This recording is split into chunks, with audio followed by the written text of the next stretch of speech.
Hello, welcome to the History of Bangalore. I am Ramjee Chandran and you are tuning into episode 31 of Season 1, the early medieval period. For those of you who are not so familiar with the history of the Deccan or early medieval Karnataka as it relates to Bangalore, you might want to listen to the first 6 episodes of this podcast. They provide a great backdrop to help you make sense of the details that I dig into here.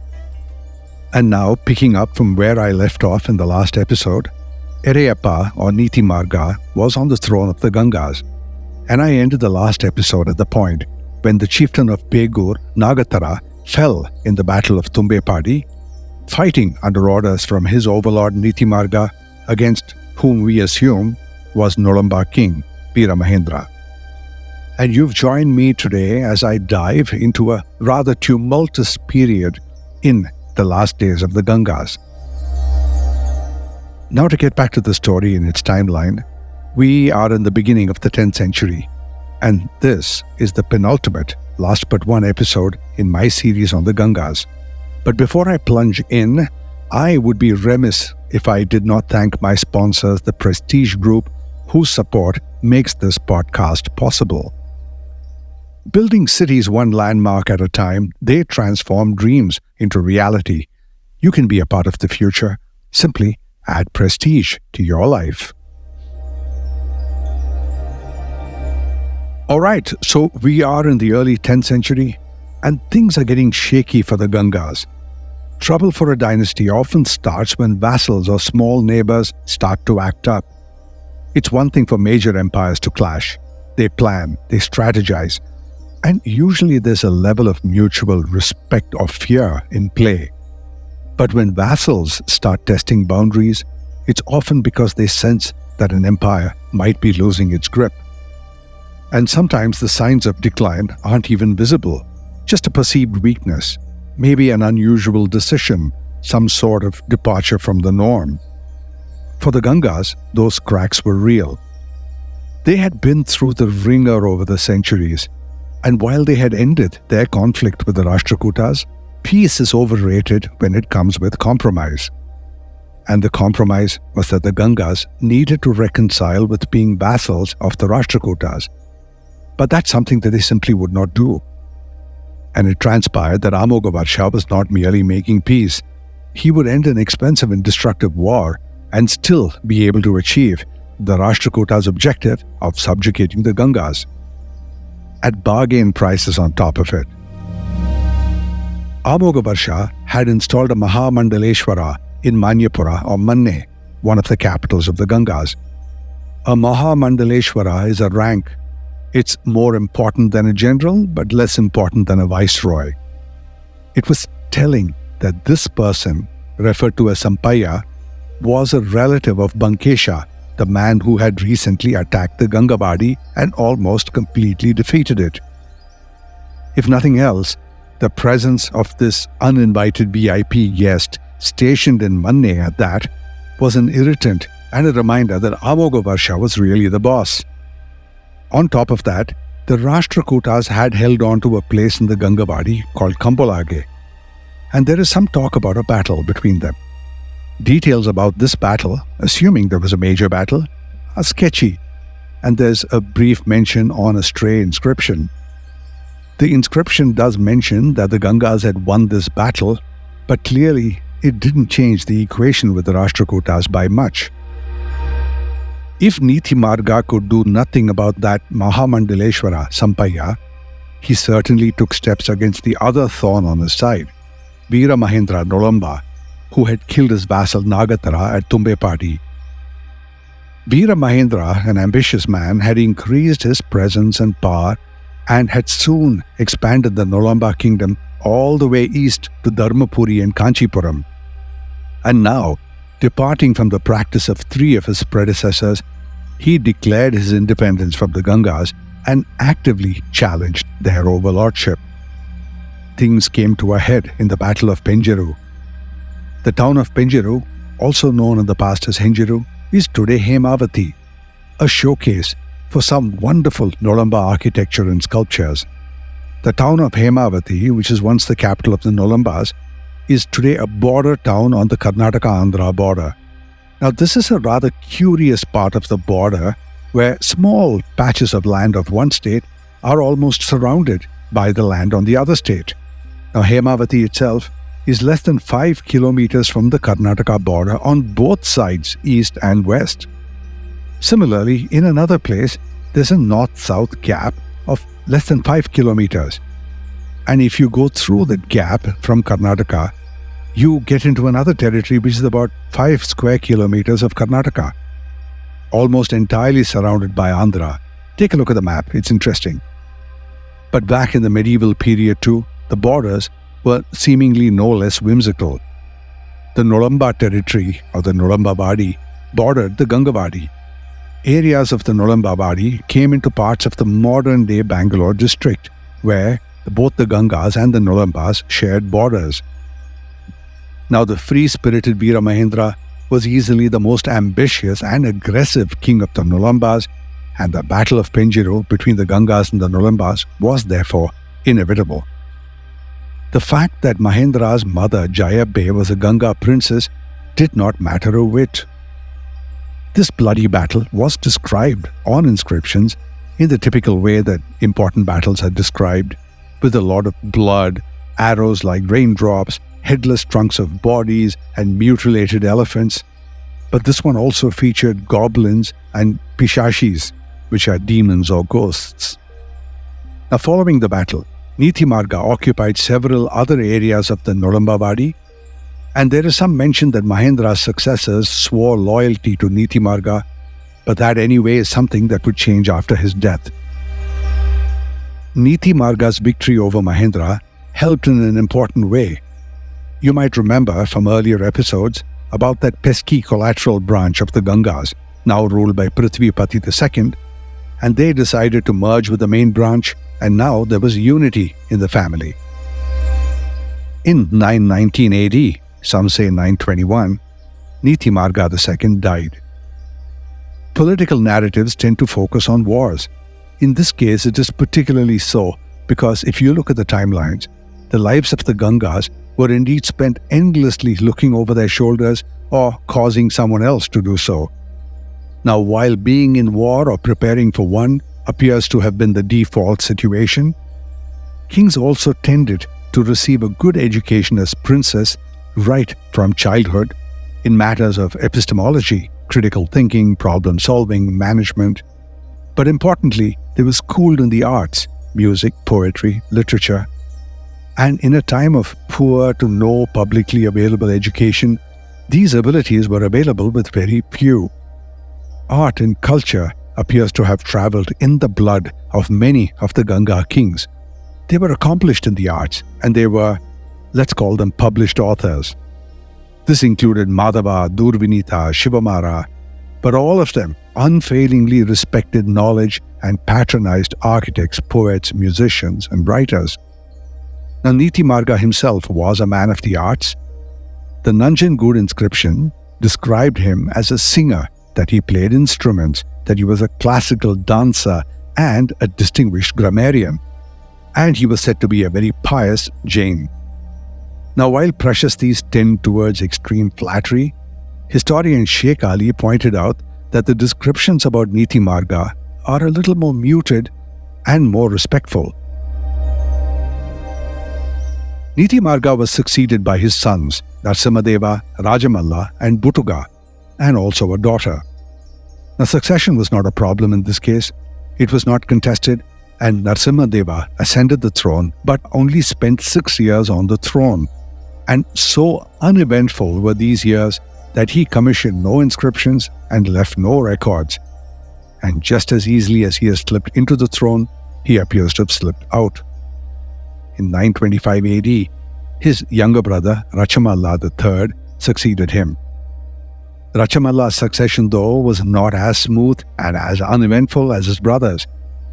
And that, his brother, was the problem, a fatal problem. His brother killed him. More about this astonishing turn of events as soon as I return from this commercial. Back in 30 seconds. Maximum connectivity, maximum luxury, maximum lifestyle. Live your max at Prestige Raintree Park. Opulent residences nestled in 21 acres of breathtaking landscape with 1 lakh plus square feet of clubhouse, 3 swimming pools, and ample leisure and sports amenities. Experience exquisite living at Prestige Raintree Park in prime Whitefield with schools, offices, hospitals, and shopping malls just a hop away. Call 81399 or visit prestigeconstructions.com to know more. Radar approved. Hi, I'm back. Rachamalla III ruled for about 10 years, a decade, until 935 AD. Or maybe it was 13 years in 938. But that's only a few years longer than his older brother, Narasimhadeva, who had ruled for 6. But Rachamalla's decade-long reign was as eventful as his brother's was not. Not for a single moment did Rachamalla have peace. He appears to have attracted the most powerful enemies from the day that he became king. And these included the Rashtrakutas, the Nolambas, who had previously been loyal to his father, and the worst, his younger brother Butuga II. Butuga, the youngest of the brothers, believed that he was best suited for the throne, much better than his brother. It is not known when he put forth his claim for the throne, but it is likely that he always felt this way, and his ambitions were on display right at the beginning. And by that ambition, he decided to get the throne by force, if that's the way to do it. But his campaign to get the throne took the length of Rachamalla's reign, and until that happened, he probably sat around uncooperative and in sullen silence. Rachamalla's first conflicts were with the Nolambas. After their rout under Nitimarga, Rachamalla had opened a fresh bout with them. Following Nitimarga's death, the scion of the Nolambas, Anniga or Anneya, asserted his independence and declared that there would be no paramount power over him. And he was no pushover. At the same time, he was resisting a threat from the Vengi Chalukyas. He was fending off the Rashtrakutas. And then by what motivation and stratagem is not very clear, but Anniga launched an attack on the Gangavadi. One theory is that the Nolambas, who were always butting head with the Gangas, took every opportunity to make their kingdom great, and they must have seen the fracture in the Ganga homestead caused by Butuga's claim for the throne. They knew that Butuga would not support his brother in any conflict. This as such was the opportunity. And there followed the Battle of Kottamangala. The Ganga army was headed by the general Anniya. The battle was clearly fierce, as the Ganga commissioned inscriptions admit that there were a number of Ganga casualties.